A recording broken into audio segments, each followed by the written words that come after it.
चलिए बनाते हैं कुछ मज़ेदार, कुछ आसान हैदराबादी फूड हब के साथ। वेलकम करती हूँ आपका अपने चैनल में।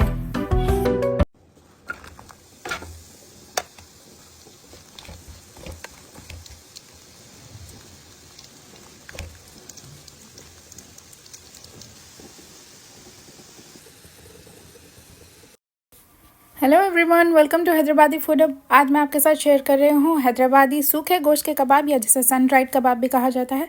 बहुत ही मज़ेदार बनते हैं। आप इसे स्टोर करके 1 ईयर तक रख सकते हैं। आपको यहाँ पर 5 kg गोश्त लिया है मैंने, और आप देख सकते हैं इसे इस तरह से आपको लंबे लंबे स्ट्रिप्स में कट करना है। इसे वॉश नहीं किया जाता। तो चलिए पहले ऐड करेंगे हम इसमें सॉल्ट इसमें ऐड होगा 250। For the fakeness, if you wanna play tough and wanna hate this, I'll always show up and make a statement. Everything I do so instinctive and so passionate. Mutton गोश्त के हर piece को लगे, जिससे ये ख़राब नहीं होगा। नमक अच्छा रहता है इसमें। तो 5 kg गोश्त के कबाब की रेसिपी मैं आपके साथ शेयर कर रही हूँ। ये देखिए किस तरह से मिक्स किया जा रहा है वीडियो में। आप बिल्कुल उसी तरह नमक इसमें ऐड करें। चलिए नेक्स्ट हम इसमें ऐड करेंगे हल्दी, यानी कि टर्मरिक पाउडर। हल्दी हम इसमें ऐड करेंगे 100 ग्राम। साथ ही ऐड करेंगे जिंजर गार्लिक पेस्ट। ये हमने लिया है 250 ग्राम जिंजर गार्लिक पेस्ट। इन दोनों चीज़ों को भी अच्छे से हाथ से मसल के आपको जिस तरह वीडियो में बताया जा रहा है बिल्कुल उसी तरह ऐड करना है। एकदम परफेक्ट रेसिपी है। आपके कबाब इतने मज़ेदार बनेंगे और 1 साल तक बिल्कुल ख़राब नहीं होंगे। ये देखिए बिल्कुल इसी तरह आपको एक एक पीस को नमक, मिर्ची, हल्दी तीनों लगना चाहिए। ये देखिए बिल्कुल इसी तरह ऊपर नीचे आपको करना पड़ेगा। नेक्स्ट हम इसमें ऐड करेंगे लाल मिर्च पाउडर।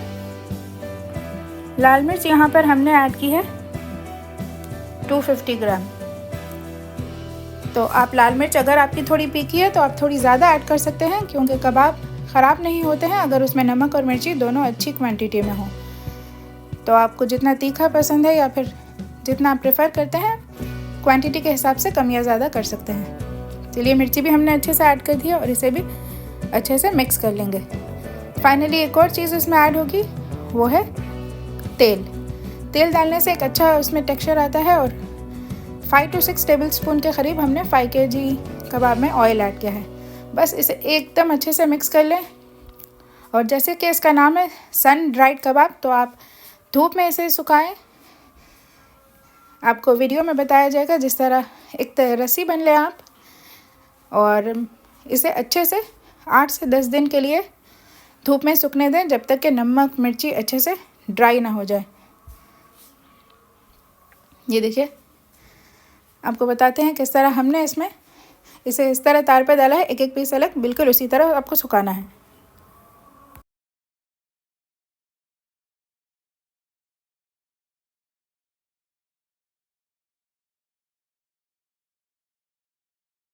अच्छे से ड्राई होने के बाद इसे कट करके तेल में तल लिया जाता है और इसकी ग्रेवी भी बनती है। ज़रूर वॉच करें। Thank you.